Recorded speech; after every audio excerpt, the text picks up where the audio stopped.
5장 8절 말씀입니다. 누가복음 5장 8절입니다. 시몬이 대답하여 이르되 선생님 우리들이 밤이 새도록 수고하였으되 잡은 것이 없지만은 말씀에 의지하여 내가 그물을 내리리이다 하고. 아멘. 오늘 말씀 제목은 질문하는 신앙, 부제목으로는 물음에 답하신 하나님이라는 말씀으로 오늘 나누겠습니다. 질문하는 신앙, 부제로 물음에 답하신 하나님이라는 말씀으로 오늘 나누겠습니다. 앞으로 이제 세 가지 신앙에 대해서 오늘 이제 계속 연속적으로 설교를 할 텐데요. 첫 번째는 질문하는 신앙을 다룰 거고요. 두 번째는 기억하는 신앙을 다룰 거고요. 세 번째는 두려움을 이기는 신앙을 이제 다루려고 합니다. 첫 번째로 질문하는 신앙에 대해서 우리가 나누도록 하겠습니다. 먼저 질문 던지겠습니다. 어떤 사람이 신앙이 좋다고 생각하십니까? 되게 신앙이 좋으면 교회마다 신심이 좋다고 이제 뭐 하잖아요. 연예인들 중에서도 참 신심이 좋으신 분이라고, 열심히 교회 다니신다고 하면서 그 사람의 신앙에 대한 평가를 교회 활동, 봉사 활동, 아니면 헌금하는 것, 아니면 열심히 뭐 기도하는 것, 그런 것을 통해서 신앙이 좋다고 평가합니다. 물론 그렇게 하는 것 자체는 귀한 겁니다. 왜냐하면 그런 것도 하지도 않으면서 신앙이 좋다고 할 수 없으니까. 말만 하는 사람에게 신앙이 좋다고 할 수는 없잖아요. 그렇다고 해서 그것이 기준이 될까? 그렇지는 않습니다. 그러면 어느 정도면 스스로 신앙이 좋다고 생각하십니까? 주일 성수 잘하는 거예요? 11조 잘하는 거예요? 헌금 잘하고, 저도 잘하고, 봉사 열심히 하고, 술, 담배 안 마시고, 안 먹고, 안 마시고, 안 피우고, 제사 안 하면 천국 가는 겁니까? 오늘날 많은 교회가 기본적으로 신앙이 좋다 할 때는 예배 빠지지 않는 것, 그리고 헌금 생활 잘하는 것, 그 다음에 봉사 잘하는 것. 이 세 가지 잘하면 신앙이 좋다고 평가해주고, 하지 않는 것은 뭐 또 노름, 마약, 술 뭐 그런 거 하지 않고, 그 다음에 뭐 담배는 말할 것도 없고, 그리고 제사는 반드시 하지 않아야 되고, 이러한 것들을 통해서 기준을 세웠어요. 그러다 보니까 이렇게만 하면 천국 갈 수 있고, 천국의 1등으로 이제 뭐 할 수 있다? 말 그대로 내가 들어갈 수 있다고 생각하는 거예요. 이런 의미에서 세 가지 하기와 세 가지 하지 않기, 소위 말하는 거짓 복음에 혹은 솜사탕 복음에 빠져서 주일 성수하기, 헌금 잘하기, 전도 잘하기 세 가지, 술 안 마시고 담배 안 피우고 제사 안 드리는 세 가지 안 하면 된다고 생각하는 거예요. 그런 사람이 믿음이 좋다고 생각하는 거예요. 예를 들어 어떤 사람이 술 마시지 않아요. 담배 피지 않아요. 그런데 세상 사람과 다를 바 없이 신앙생활을 해요. 그럼 그 사람이 믿음이 좋은 사람 아니에요? 왜 그러냐면 이 사람이 믿음이 좋다 안 좋다를 외부적인 어떤 행위, 그거로만 평가할 수 없습니다. 신앙 정도는 이거야. 학생들의 수준은 그 학생이 질문하는 수준이에요. 그러니까 대학에서 교수님 중에 아주 그 교육을 그러니까 학위를 받고 온 지 얼마 안 되는 교수님들일수록 이게 Q&A식, 그러니까 그러니까 질문하고 서로 주고받는 식의 그 강의를 많이 해요. 그때 학생들을 어떻게 평가하냐면 그냥 답안지 달달달 외워가지고 이거 쓴다고 해서 점수 주지 않아요. 제 교수님 중에서도 그런 분도 계셨고, 독일에서 오셨는데, 전사 교수님인데, 첫 시간부터 실러버스 이제 그 강의 어떻게 할 건지 말씀드리고 딱 선언하셨어요. 여러분이 무슨 뭐 중간고사, 기말고사 때 뭐 빽빽하게 다 쓴다고 해서 그걸로 점수 주지 않을 거라고. 2개 해봤자 15점, 15점씩 30점밖에 안 될 거라고. 나머지는 질문이야. 질문하라는 거야. 교수님도 질문하고 나도 질문해야 돼. 그 질문하면 답변해야 돼. 심지어는 논쟁을 해도 된다는 거야. 왜 그러냐? 충분하게 공부가 되지 않으면, 충분하게 어떤 것에 대해서 그 숙제가 되지 않으면 절대로 질문은 불가능해요. 뭘 알아야 질문해요. 모르는데 질문할까요? 절대로 불가능해요. 그래서 거기에서 치열하게 하신 적이 있어요. 처음에 다들 힘들어했는데 저 같은 경우는 나쁘지 않았어요. 그리고 심지어는 앞에 나와서 직접 발표하고 논쟁해야 돼요. 내가 주장하는 바에 대해서 주장을 하고 반대하는 사람이 있으면 반대하잖아요. 그러면 그걸 충분하게 막 논쟁을 하는 거예요. 치열하게. 막 논쟁을 하다 보면 거기서 생각지 못했던 것들이 탁탁탁 튀어나옵니다. 그럼 바로 그게 뭐가 되냐면 레포트가 되는 거야. 레포트를 또 써와야 돼. 근데 그런 과정을 통해서 뭐가 향상이 되냐면 실력이 향상됩니다. 신앙도 마찬가지예요. 어떤 의미에서 신앙이 마찬가지냐면 신앙은 반드시 질문을, 누군가가 이 질문을 가지고 하나님께 나올 때 그 신앙이 시작돼요. 그러니까 이거죠. 근본적인 거. 하나님은 정말 살아계시는가? 라는 질문. 아주 원초적인 질문이죠. 굉장히 중요한 질문입니다. 또 하나는 내가 어떻게 구원받을 수 있을까? 만약에 하나님이 계시다고 한다면, 천국에 있다고 한다면, 그리고 아주 더 원초적인 질문은 How to live? 내가 어떻게 살아야 되지? Who am I? 나는 누구인가? 그리고 나는 어디로 가고 있는가? 나는 무엇을 위해서 살아야만 하는가? 이런 가치적인 질문들을 던져야 돼요. 불교의 선문답식에 그런 게 아니라 그 질문을 누구에게 질문을 던져야 되냐면 하나님께 질문을 던져야 돼요. 오늘 본문에서 예수님이 베드로와 극적인 만남의 장면이 나옵니다. 우리가 너무나 잘 아는 어백의 기적을 맛봐요. 그러자 베드로가 이제 말씀에 의지해 그물을 내리겠습니다 라는 반응을 합니다. 그리고 그 이후에도 그 9절 보세요. 8절 보세요. 시몬 베드로가 이를 보고 예수의 무릎 앞에 엎드려 이르되 주여 나를 떠나소서 나는 죄인으로소이다 하니. 왜 이런 반응이 나왔을까? 네가 사람을 낳는 어부가 되게 할게. 너는 나를 따라와. 근데 그는 뭐라 합니까? 나는 죄인이에요. 내가 어떻게 그걸 감당할 수 있겠냐는 거죠. 주님이 지금 내게 오셔서 놀라운 기적을 일으켜 주셨는데 나는 감당할 수 없어요. 나는 죄인이에요. 그러니까 주님은 그냥 가세요. 그래서 주님이 사람을 낳는 어부가 되게 하리라고 주님이 말씀합니다. 그리고 결국은 그는 뭐예요? 예수님의 제자가 됐어요. 여기서 아주 중요한 게 우리는 신앙생활하면서 수많은 질문거리들을 가져야 됩니다. 물론 비판을 위한, 논쟁을 위한 질문은 문제가 있지만 내가 너무너무 궁금한 거야.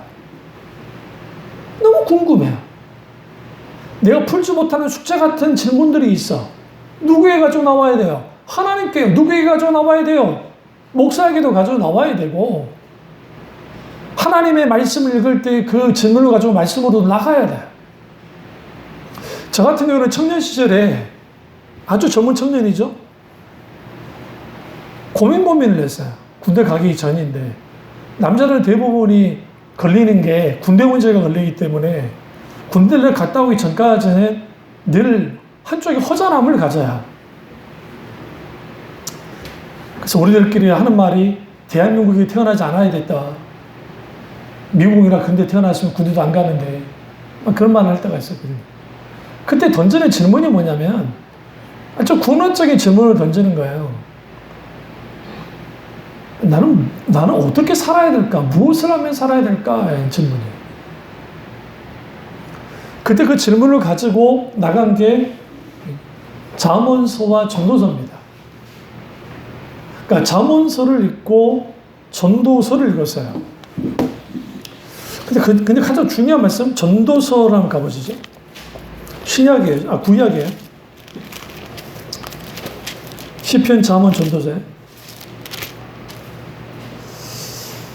전도서 12장 1절에 보시면, 전도서 12장 1절에요. 너는 청년의 때에 너의 창조주를 기억하라. 곧 곤고한 날이 이르기 전에 나는 아무 낙이 없다고 한 애들이 가깝기 전에 해와 빛과 달과 별들이 어둡기 전에 비 뒤에 구름이 다시 일어나기 전에 그리하라. 이 말씀이 청년 시절에, 내가 전도사긴 했지만 청년 시절에 내게 아주 중요한 이정표가 됐어요. 왜 그러냐면 젊은 청년 때의 창조주를 기억하는 거예요. 여기서 기억하다라는 것은 내 머릿속에 단순히 메모리하고 담고 그게 아니라, 기억한다는 의미는 크게 두 가지 의미를 갖는데, 하나는 생각한다는 의미를 갖고 있고 또 하나는 뭐냐면 믿는다는 거예요. 창조주를 생각하고 창조주를 믿으라는 거예요. 어떤 날이 가깝기 전에, 곤고한 날이 이르기 전에. 오늘 이 전도서는 솔로몬이 노년에 쓴 글입니다. 그러니까 그의 지혜의 극치가 담겨 있는 게 전도서예요. 그런데 이 전도서에서 그가 청년의 때에 하나님을 기억하는 것이 얼마나 중요한지, 다시 말하면 청년의 때에 수많은 질문을 가지고 나와야 돼요. 신학생들이 별거 아닌 거 가지고 논쟁 많이 해요. 예배는 보는 것이냐, 예배는 드리는 것이냐, 예배는 하는 것이냐. 응? 성령과 진리로 예배 하라 그랬잖아요. 그러니까 하는 것이다.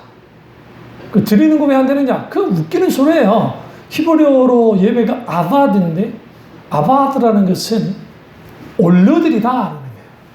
예배는 드리는 거예요, 사실. 하는 것도 맞고. 한다라는 의미를 강조하는 것은 예배는 보는 게 아니라는 거예요. 한국 교회에는 예배 보러 가자 그러잖아요. 안 그래요? 예배 보러 가자. 그러니까 어떤 목사님이 우스갯소리로, 또 대한민국 사람들은, 옛날 사람들이 무당이 굿하는 게 일상적이잖아요. 저도 어렸을 때 굿 굉장히 많이 봤거든요. 굿하는 것을. 그러니까 국국에 가듯이 예배를 보는 거야. 예배 보는 거야. 그냥 앉아가지고. 그러니까 이제 신학생들이 무슨 논쟁을 하냐면, 그래서 예배는 하는 거다. 한다는 의미는 예배는 동참하는 것이다. 예배에 적극적으로 내가 임해야 된다는 의미로서 예배. 맞는 말이죠. 틀리지 않죠. 그러나 예배하라라고 할 때는 그거는 동사적인 의미 속에서 반드시 성령과 진리, 강조점은 하는 게 아니라 성령과 진리로 예배를 하는 거죠. 그래서 우리는 하나님 앞에 질문을 던져야 되는데, 김소연 박사님이었나?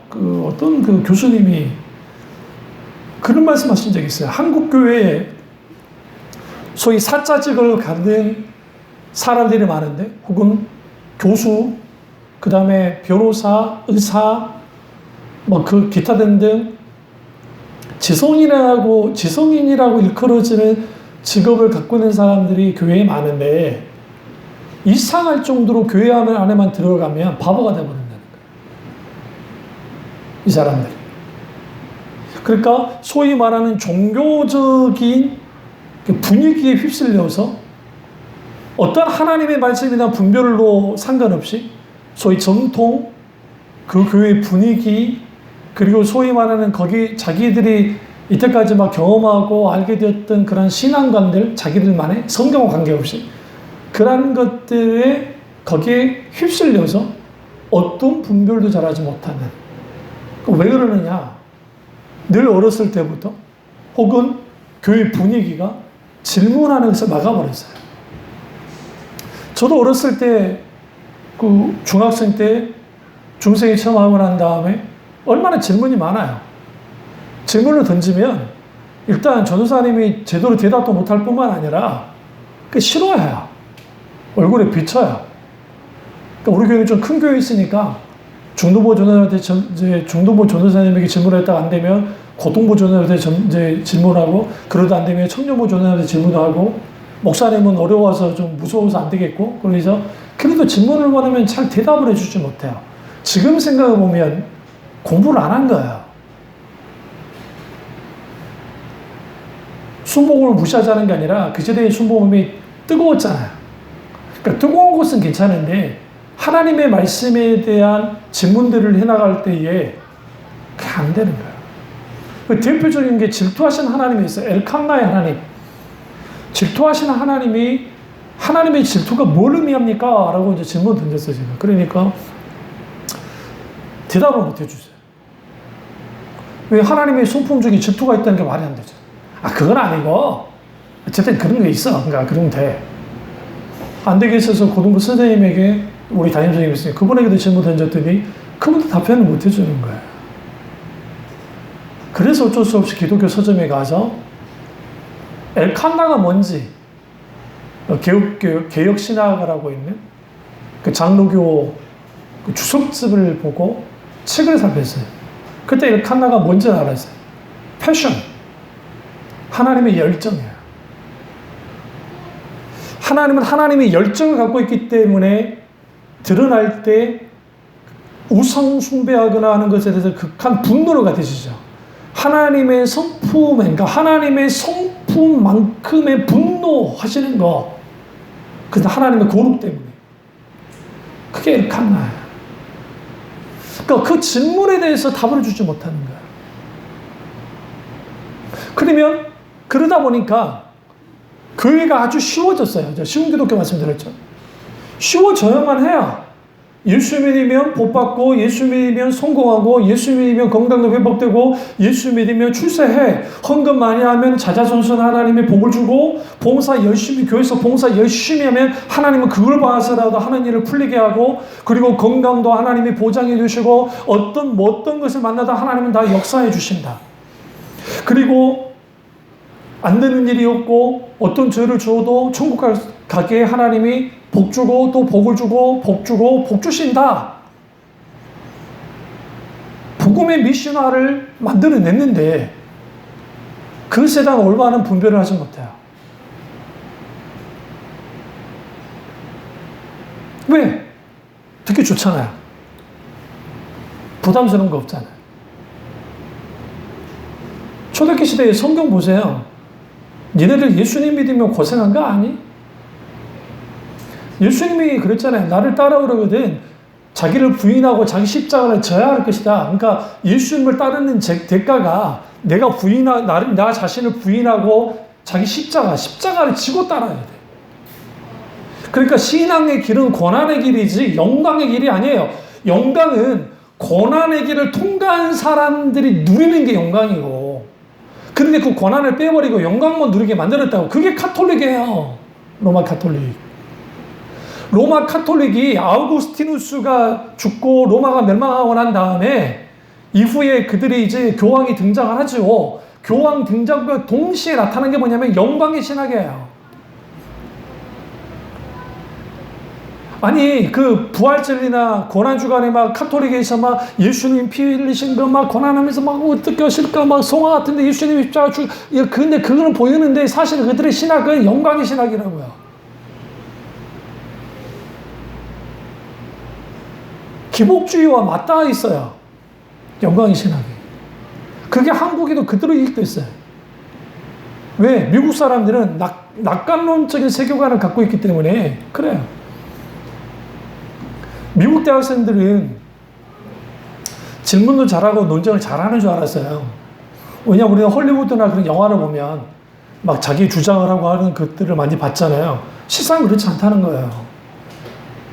우리나라 분 교수님이 이제 하버드대에서 교수를 하셨나? 그분이 그 말씀 하시더라고요. 열정적으로 논쟁을 시키는데 애들이 어떤 그 주장을 할 때에 멈춰 하면서 못하는 거예요. 왜 그런가 했더니 미국 사회는 남과의 의견을 충돌이 됐을 때에 그 사람이 잘못했다 하면 안 되는 문화라는 거예요. 그러니까 남에게 잘못하면 안 돼, 말로라도. 그러니까 멈춰버린다. 그걸 깨는데 한 학기가 걸렸대. 깨는데. 다 깼더니 강의가 종각이 된 거죠. 깨놨더니. 우리나라 대학생들 질문하면 대답 안 해요. 잘 안 해. 교수님이 뭐 재미가 없어. 또 질문하는 학생들은 강의 시간 이상하게 만든다고 막 싫어하기도 하고. 분위기. 그러나 이스라엘은 완전 달라요. 제가 말씀드렸나요?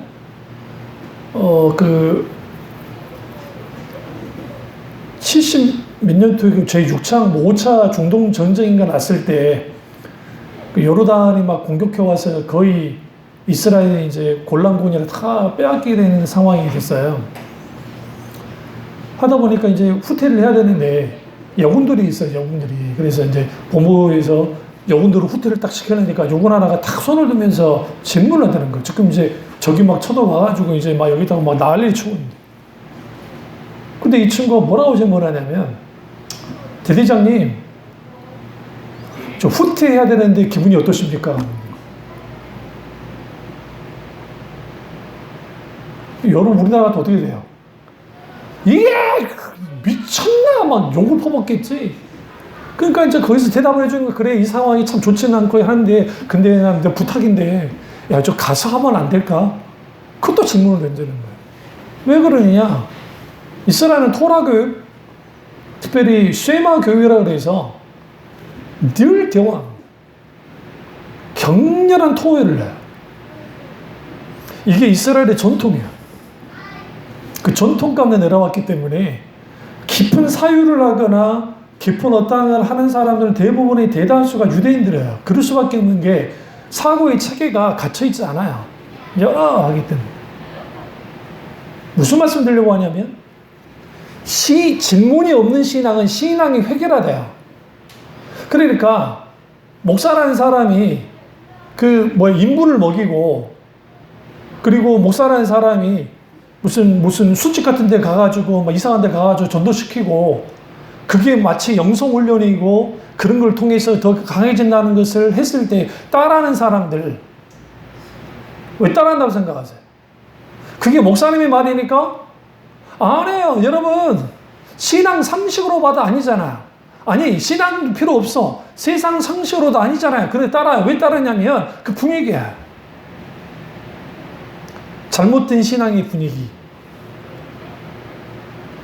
이단들이 이런 것도 잘해요. 사람의 심리를 교묘하게 이용을 해서. 그럼 그 목사가 왜 그랬을까? 자기가 신적인 존재가 되고 싶어서 그런 거야. 일종의 신격화된, 교주는 아니더라도 교주 가까운 사람이 되고 싶어. 다시 말하면, 좋게 말하면 카리스마가 있는 지도자가 되고 싶어 한 것이고, 나쁘게 말하면 사람 위에 군림하고 싶은 거야. 군림하는 리더십. 응? 그러니까 거기에서 잘못된 형태의 소위 말하는 신앙의 일들이 벌어지는데 그것에 분별을 못하는 거야. 뭐가 없으니까. 아니, 당연하죠. 십자가의 복음이, 하나님의 말씀이 깊이 우리 가운데 있지 못하는데 어떻게 그러겠어요? 그럼 또 이럽니다. 자살, 동성애, 11조, 술 마시는 거, 이건 사랑의 이중계명으로 해석해야 된다는 거예요. 그러니까 하나님의 사랑으로서 감싸줘야 된다. 또 엉뚱한 소리를 하는 사람도 있어요. 자기도 구미에 맞게.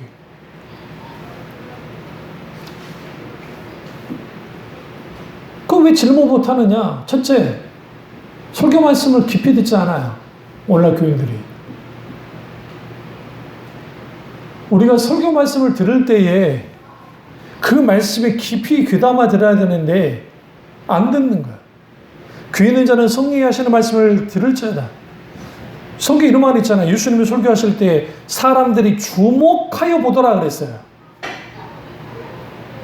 그래서 제가 늘 말씀드리잖아요. 저를 보면서 들으세요. 설교 시간에 딴짓하면 안 되죠.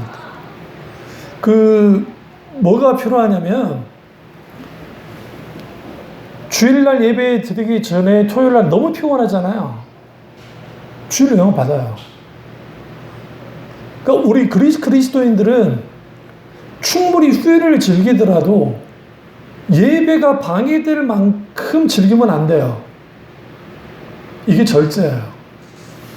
목사가 미쳐가지고 토요일날 막 낚시하러 다니고 막 할 거 다 하고 그 다음에 주일날 올라와. 그러면 낚시 찌가 보인다니까. 진짜로. 내 선배 목사님이 그랬다니까요. 우리한테 밥 사주면서 하는 말이, 내가 너희들한테 내가 진짜 뭐 2만 원 해주는데 내가 낚시 미쳐가지고 낚시하다가 수입이 시험도 빼먹고 화요일날 착각해가지고 장로님들이랑 사모님이 목사님 찾고 막 난리가 났어요. 사고 났다고. 왜? 목사가 예배 시간에 안 올 수가 없잖아. 불사. 예배 시간에 지나고 나니까 생각이 나네. 다른 목사님들 같았으면 무슨 일이 있어 그랬을 텐데, 장로님들에게 가가지고 사실대로 말하고 용서를 빌고 하나님 앞에 용서를 빌면서 그 비싼 낚싯대를 깨 부셔버렸잖아요. 그 앞에서. 그게 우상이라고.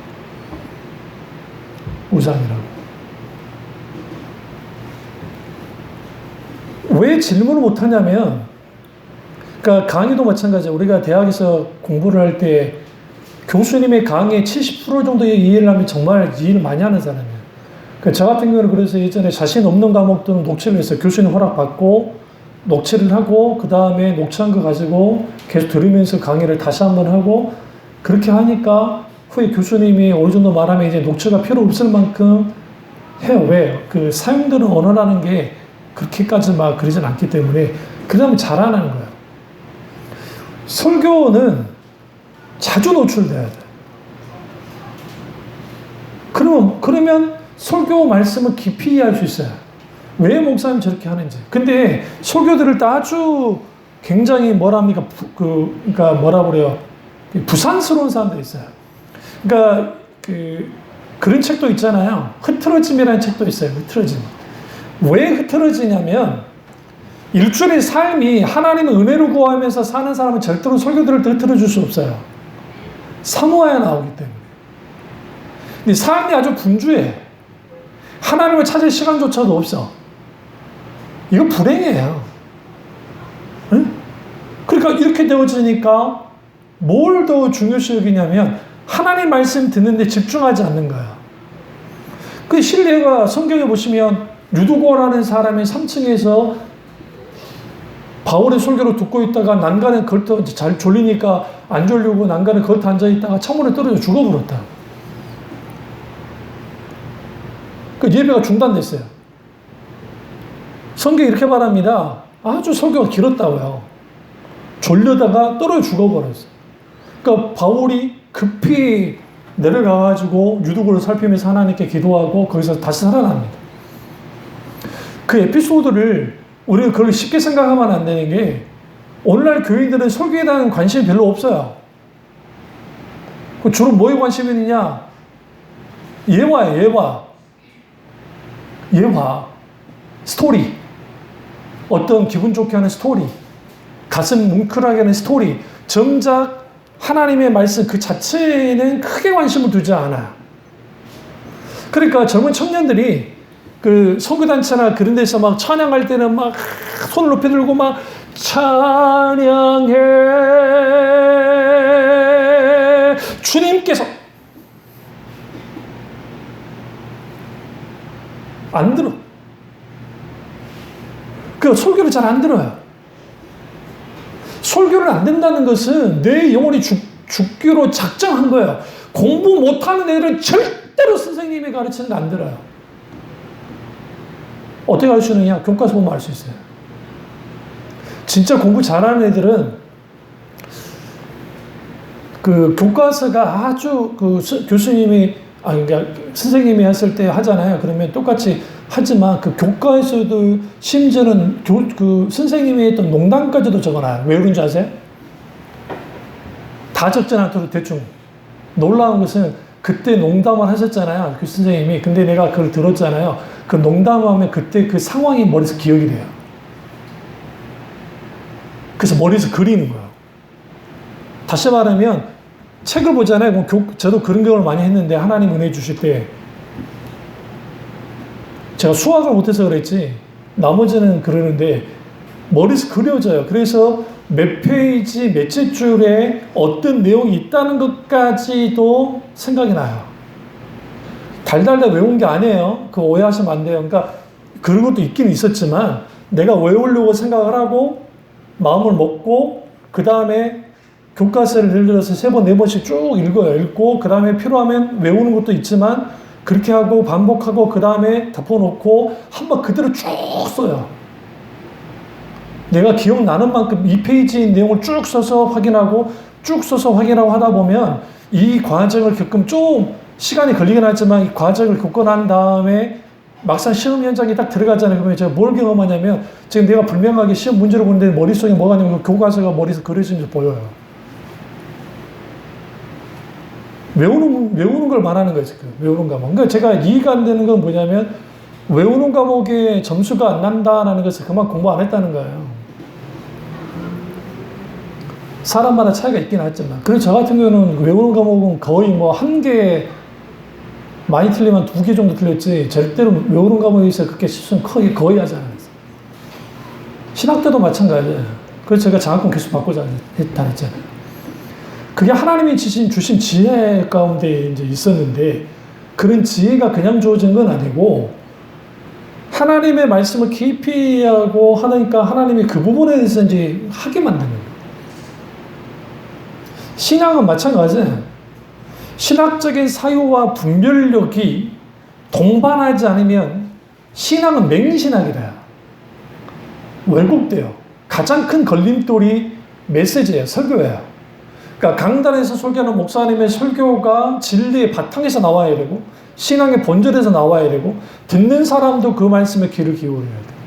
그래서 우리 교회 홈페이지에 매달 돈을 내면서까지도 교회 홈페이지를 유지하는 이유가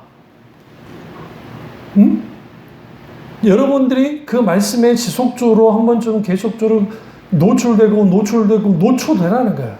내가 오늘 이 설교를 들었지만 이 현장의 설교를 들었지만 막상 집에 가 다시 들으면 내가 그런 설교가 있었나 생각할 만큼 일들이 있고 어쨌든 다른 말씀에서 다른 부분에서 이 부분이 말씀이 있었구나 느끼게 돼 있어요. 저도 마찬가지고 그런 일들이. 그래서 이 질문이 없는 신앙 가운데는 어떤 일이 벌어지냐면 그릇된 신념과 그리고 잘못된 그러니까 왜곡된 형태의 신앙관을 가져요. 그게 설교 말씀을 깊이 듣지 못한, 다시 말하면 들을 뿐만 아니라 이해하지 못한, 쉐마 할 때 들으라 이스라엘 할 때 말씀을 듣는 거예요. 근데 듣고 이해하려면 생각해야 돼. 깊은 사유를 해야 돼.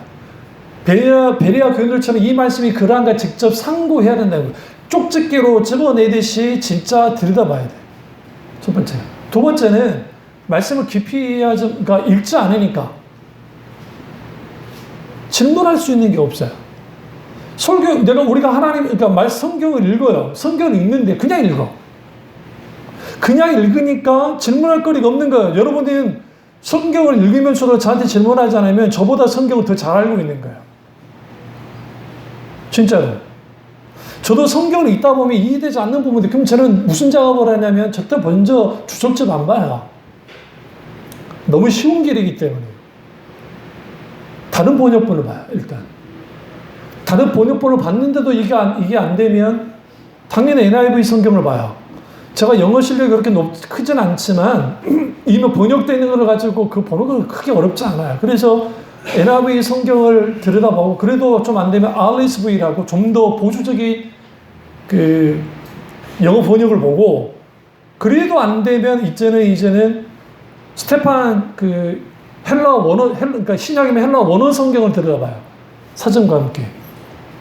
히브리어 성경을 가지고 실질적으로 들여다봐요. 보면서 왜 그러냐면 그 부분에 있어서 시간이 들어도 이렇게 연구를 하면 이게 내게 신비에 박히듯이 박혀요. 그리고 마지막으로 내가 이걸 잘했는지 국제주석이라든지 주석적을 들여다보는 거예요.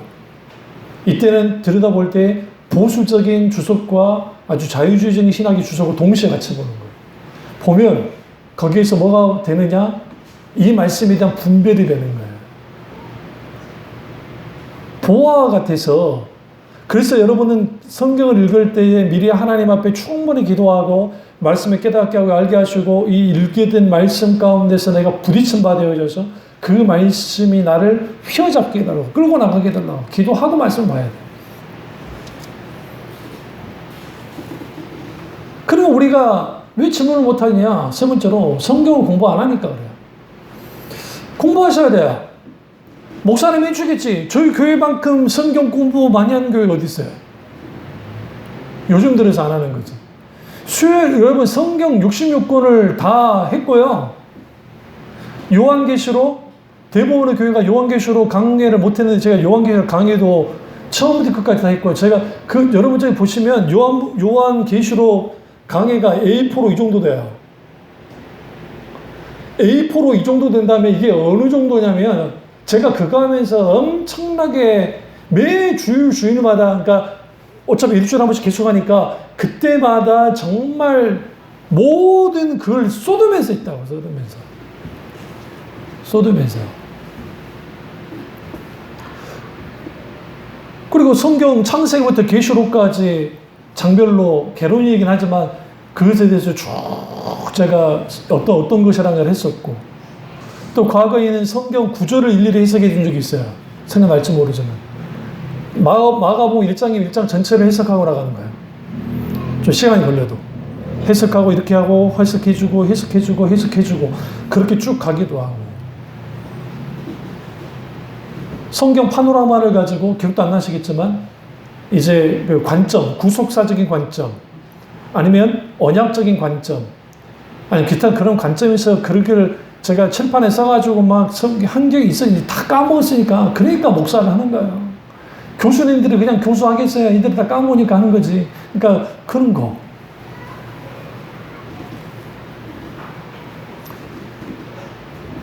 충분히 공부해야 돼요. 연구하셔야 돼요.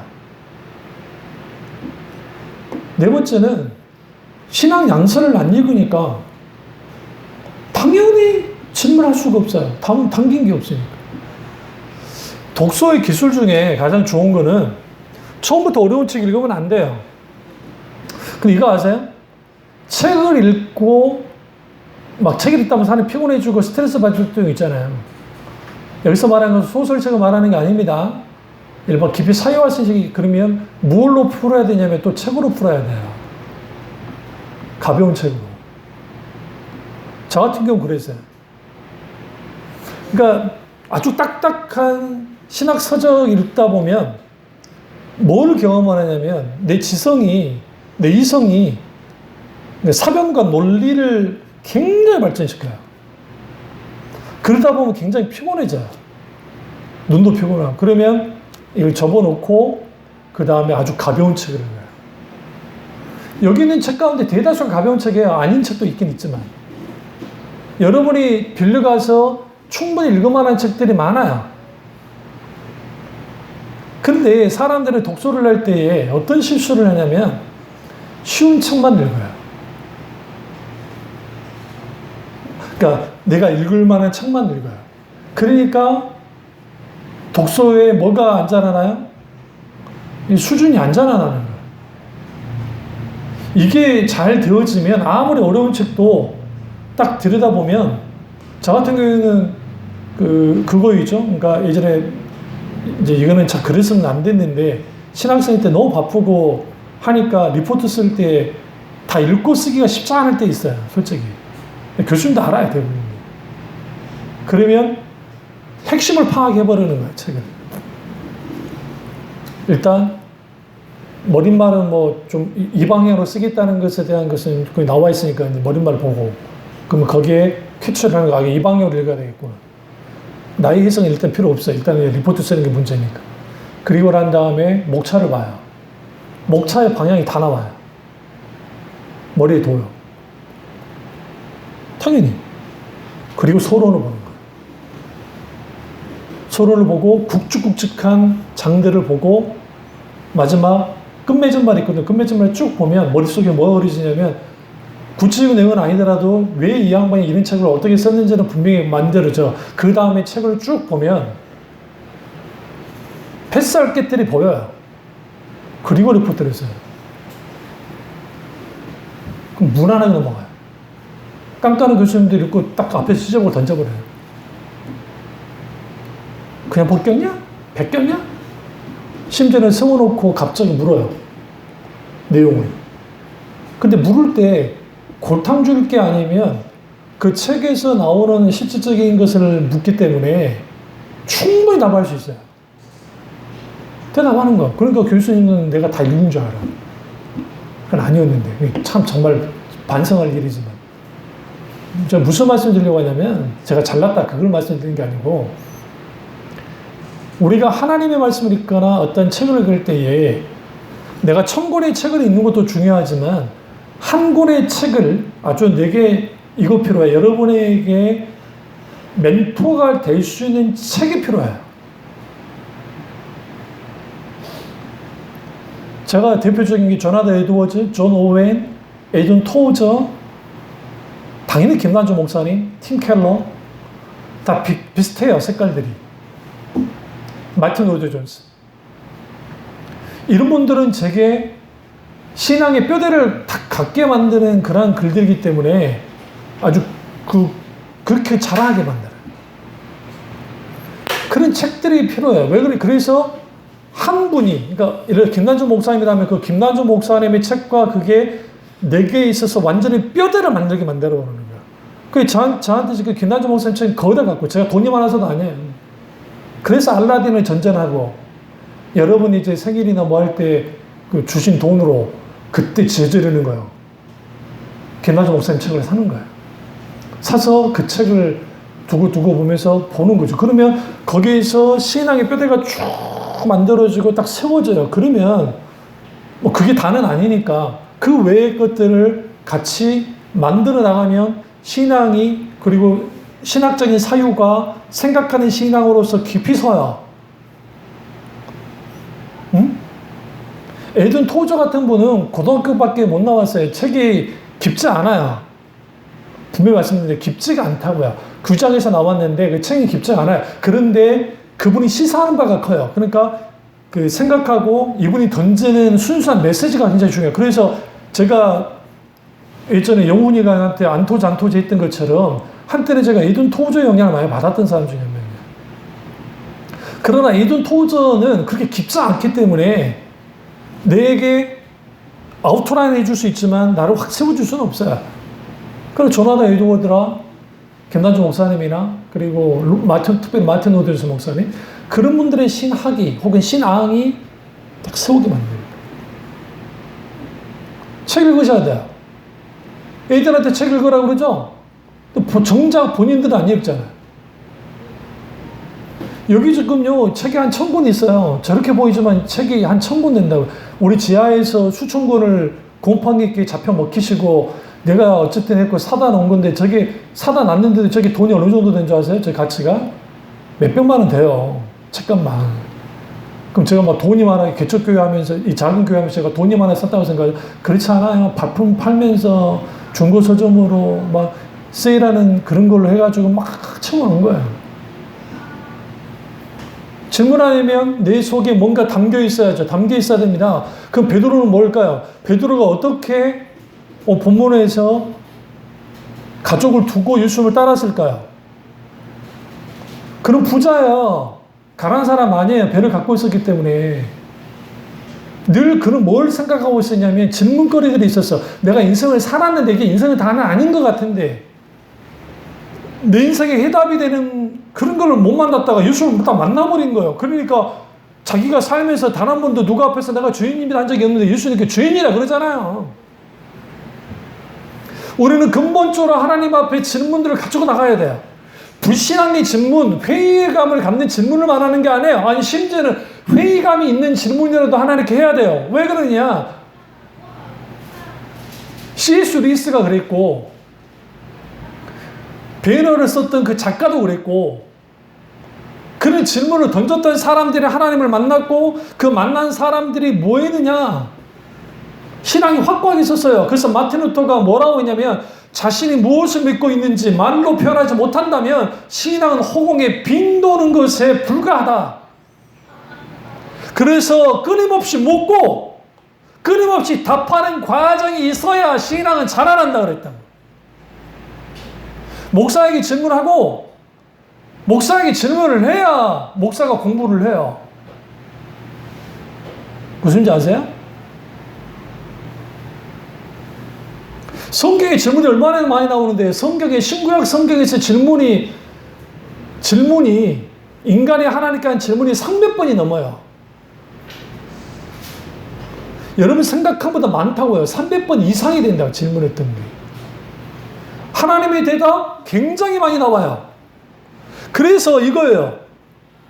우리가 인생을 살거나 신앙생활하면서 내가 해답을 갖지 못할 때에 충분히 하나님 앞에 기도하면서 질문을 던지는 거예요. 하나님, 내가 어떻게 살기 원하십니까?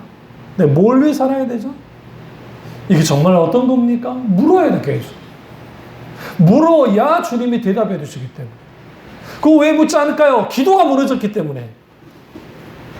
왜요? 사실상 하나님께 물을 수 있는 길은 기도잖아요. 기도하면서 묻잖아요. 묻고 또 묻고 또 묻고 묻는 거야. 예수님이 뭐라 합니까? 때로는 예수님 먼저 질문 던질 때 있어요. 내가 누구라 하니? 사람들이 나를 누구라 하더냐? 공감복음에 말하죠. 요한복음에서 어떻게 나옵니까? 내가 길이요 진리요 생명이라 예수님이 대답하고 나와요. 답을 먼저 해줘버려요. 그런데 공감복음에서는 사람들이 나를 누구라 하더니 질문 던져요. 물어요, 똑같이. 안성우가 너 지금 뭐하고 있니? 아담아, 너 지금 어디 있냐? Where are you? 너 어디로 가는 거야 도대체? 뭐 하는 거야? 어디 있어? Where are you going now? 도대체 지금 어디 가고 있냐는 거예요. 신앙은 방향인데 질문 없으면 안 돼요. 저 아이들이 정말 인생을 살아가면서 깊이 사용하고 뭔가 진짜 지성인으로서 살아가게 하려면 책도 많이 봐야 되지만 더 필요한 것은 하나님 앞에 충분히 계속적으로 기도하고 말씀을 묵상하고 하나님을 보는 묵상하는 과정 속에서 나타나요.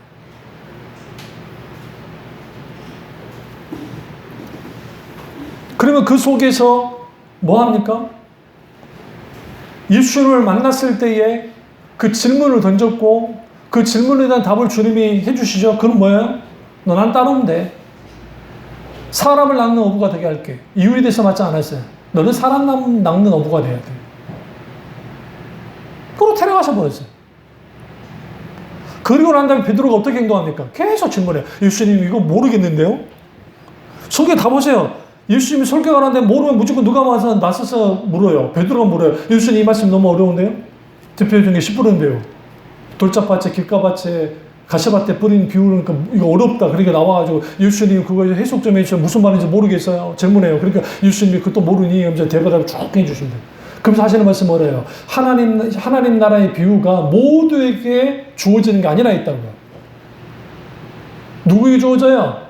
귀 있는 자, 듣고자 하는 자, 하나님의 음성을 듣고자 하는 자, 하나님 말씀을 듣고자 알고자 하는 자, 그들에게 주님이 드린다고. 그러면 우리는 뭐냐? 질문하는 신앙을 가져야 돼. 그럼 그 질문하는 신앙은 그냥 만들어지는 것이냐? 그렇지 않습니다. 아까 말했듯이 설교 말씀을 듣는 것부터 시작해서 말씀을 묵상하고 기도하는 것에 이르기까지 그게 필요하고 마지막 5번째는 뭐냐면 세상을 해석하는 능력이 있어야 돼요. 시대를 읽어야 돼요. 즉 북한이 막 난리를 칩니다. 우리 아들 지금 군대 가가지고 지 인생에 있어서 모든 훈련을 다 받고 있어요. 지금 불쌍할 정도.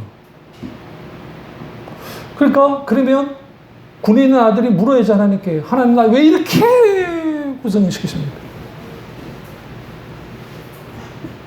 응? 그러지 않겠어요?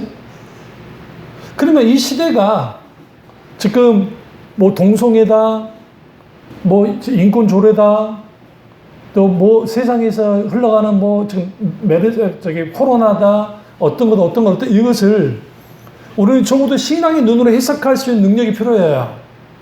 세상은 세상대로 해석을 해요.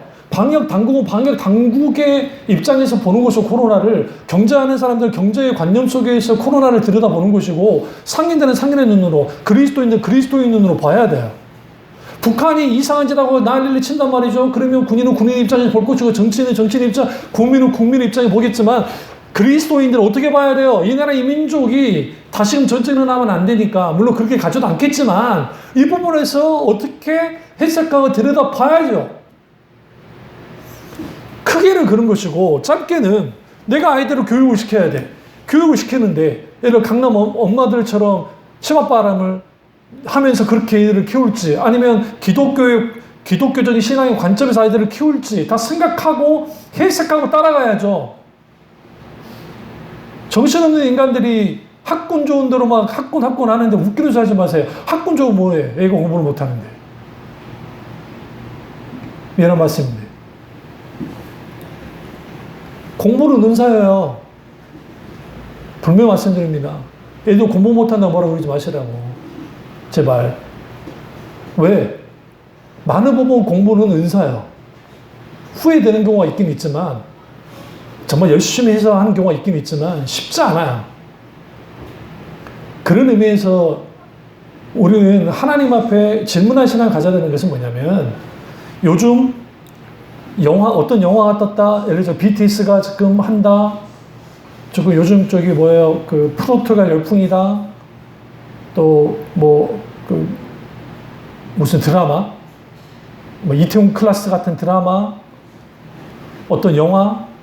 뭐 킹덤 무슨 영화, 뭐 넷플릭스 뭐 영화, 무슨 영화, 뭐 저기 기생충, 또 사회적인 이슈, 예전에 뭐 정의란 무엇인가 그런 책들이 막 뜨고, 총균세 책이 뜨고, 그 다음에 기타 등등 또 문화계로 가면 문학 혹은 문화, 기타는 여러 가지 그런 것들이 계속적으로 때, 또 4차 혁명의 뭐 5G부터 시작해서 뭐 4차 어떤 그런 것에 대해서 왔을 때에 우리는 무방비한 상태로 그리스도인들이 그냥 정보만 흡수하고 있는 거예요. 그러면 안 돼요. 기독교적인 세계관 안에서 이것을 들여다봐버려요. 하나님의 말씀의 관점을 들여다볼 수 있어야 돼요. 이러한 것들이 어떻게 만들어지냐면, 하나님 앞에 충분하게 기도하며 나아갈 때, 그리고 교회에서 신앙생활에서 질문을 던지는 것들이 되어져야 돼요. 여기로부터 뭐 하나 질문한 신앙이 생기는 거예요. 기독교 역사를 들여다보시면 수많은 질문과 수많은 해답을 찾으면서 신앙이 세워진 거예요. 그냥 세워지지 않아. 그런 의미에서 저와 여러분이 하나님 앞에 질문을 하기를 멈추지 마시고, 무엇보다 중요한 것은 주님으로부터 주어지는 그 해답을 드리면서 정말 하나님과 기쁘게 즐겁게 신앙생활 나가는 저와 여러분 되시기를 주님으로 축원합니다. 기도하겠습니다. 기도하실 때 오늘 이 말씀이 나의 말씀이자 오늘 말씀 드리라 잠깐 기도